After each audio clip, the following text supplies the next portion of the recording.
Esta é a segunda fita do programa 5 da série Entrevista e Exame Físico, aspectos fundamentais para a avaliação diagnóstica de enfermagem no adulto.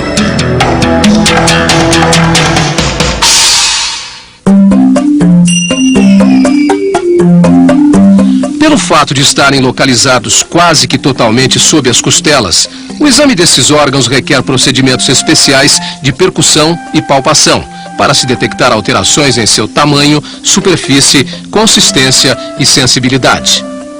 A percussão auxilia na delimitação do fígado, ao se avaliar a área de maciçez a este correspondente.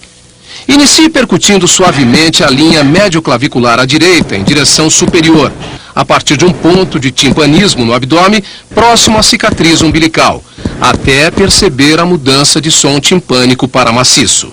Isso identifica a borda inferior do fígado, em geral, muito próxima ao rebordo costal direito. A seguir, a borda superior é identificada pelo mesmo procedimento, percutindo-se a mesma linha médio-clavicular em sentido contrário, desde a área de ressonância pulmonar até encontrar a maciçez hepática, em geral, entre o 5º e 7º espaços intercostais. Os dois pontos são marcados e a distância entre estes deve ser medida em centímetros. Essa distância determina a envergadura da maciçez hepática. Na pessoa com fígado normal, essa medida varia entre 6 e 12 centímetros, sendo superior em indivíduos com fígado aumentado. O fígado pode ser palpado através de duas técnicas. A primeira, conhecida como técnica bimanual, exige palpação com uma das mãos e pressão em sentido contrário com a outra mão. Posicione-se à direita do paciente. Coloque a mão esquerda sob o tórax posterior direito, na altura das 11ª e 12ª costelas. Coloque a mão direita sobre o abdômen, os dedos estendidos apontando para a cabeça e com as pontas dos dedos tocando a linha médio-clavicular, logo abaixo do rebordo costal direito. A mão direita exerce compressão para dentro e para frente. A mão esquerda pressiona o tórax posterior para cima e o paciente inspira profundamente, deslocando o fígado para baixo. Tente sentir sua borda. Um fígado normal será indolor e deverá ter uma borda fina, cortante ou romba, firme, macia e lisa. Outra opção é posicionar-se próximo ao tórax superior direito do paciente, voltado na direção de seus pés, palpando o abdômen na linha do rebordo costal direito com os dedos das duas mãos curvados, em forma de gancho. Solicite-lhe que inspire profundamente e pressione a parede abdominal para dentro e para cima. Se o fígado for palpável, sua borda poderá ser sentida pelas pontas dos dedos, à medida que desliza para dentro do abdômen durante a inspiração. O baço normal raramente pode ser palpado. Entretanto, quando se encontra aumentado, pode ser percebido utilizando-se técnica semelhante à da palpação do fígado. Mantendo-se à direita do paciente, passe o braço esquerdo sobre o tronco do paciente, colocando a mão sobre seu tórax posterior e inferior esquerdo, apoiando-a sob o gradeado costal posterior, projetando-o para cima. As pontas dos dedos estendidos da mão direita pressionam o abdômen, abaixo do rebordo costal esquerdo, para dentro e para cima, em direção ao baço, enquanto o paciente realiza uma inspiração profunda. Se o contorno do baço for sentido, esse achado indica que a víscera pode estar aumentada. Nesse caso, não é recomendado persistir na palpação, devido ao risco de ruptura do baço. A confirmação da presença de ascite pode ser obtida por meio de duas técnicas especiais. Uma delas é a percussão abdominal.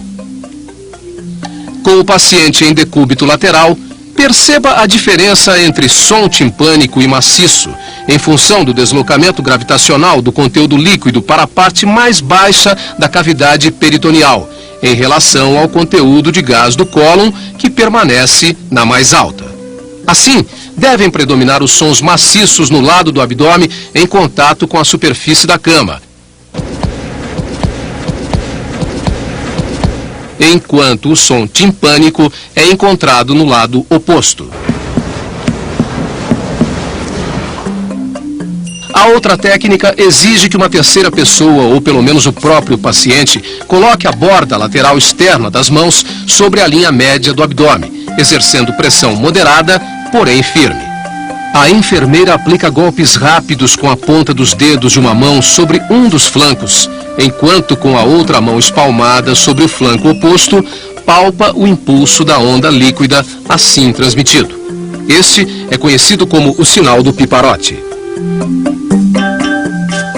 Os procedimentos propedêuticos recomendados são a inspeção e a palpação. O exame pode ser realizado com o paciente em decúbito lateral esquerdo, quadris e joelhos flexionados e as nádegas posicionadas na beira do leito. O exame na mulher pode também ser realizado em posição de litotomia, após a realização do exame ginecológico.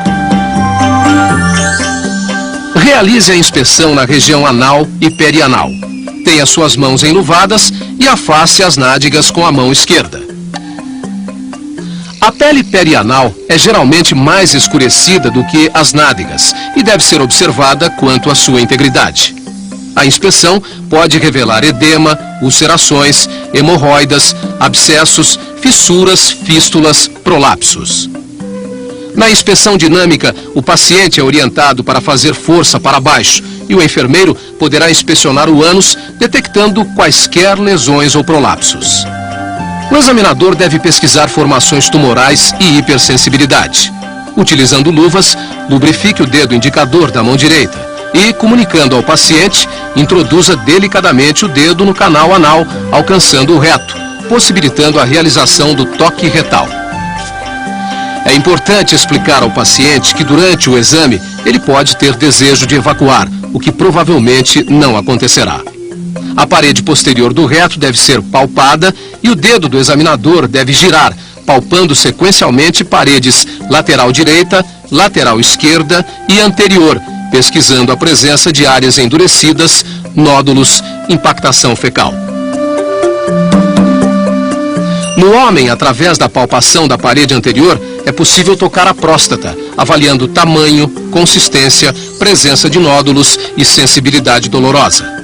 De forma semelhante, durante o toque prostático, o paciente poderá referir desejo miccional e deverá ser tranquilizado.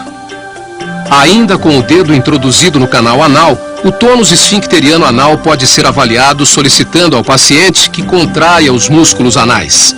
Ao término do exame, o examinador deverá retirar o dedo delicadamente e verificar a ponta da luva, avaliando resíduos fecais, pesquisando presença de muco, sangue ou pus. As desordens do trato urinário podem causar dor na região lombar dorsal ou mesmo no abdômen. Durante a execução do exame físico e, em especial, em pacientes com queixa anterior de renopatia ou distúrbios miccionais, a examinadora deve solicitar ao paciente que permaneça na posição supina ou sentado, com os pés apoiados numa superfície plana. A examinadora necessita permanecer atrás do paciente. Com a mão espalmada ou na forma de martelo, pressionar a região lombar. Essa pressão deve ser feita entre a 12ª vértebra torácica e a 3ª vértebra lombar. É importante observar se o paciente sente dor durante o procedimento. Esta manobra recebe o nome de sinal de Giordano, que pode ser positivo ou negativo, dependendo da referência ou não de dor. Uma outra forma de realizar a propedêutica renal seria pela palpação direta dos rins. Com o paciente na posição dorsal, colocar a mão esquerda na região dorsal do ângulo costal e a mão direita na margem anterior costal do paciente.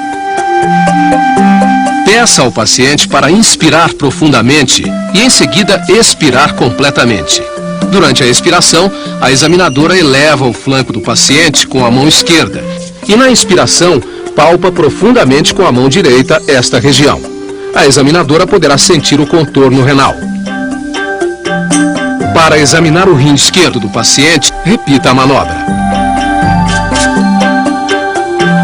Quanto à bexiga urinária, esta pode ser palpada a 2 centímetros da sínfise púbica, porém com a bexiga repleta de volume.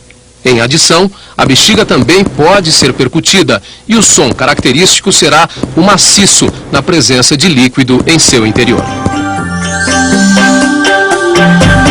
O exame do abdômen nos fornece importantes informações a respeito da integridade e da função do sistema digestivo, assim como das eliminações.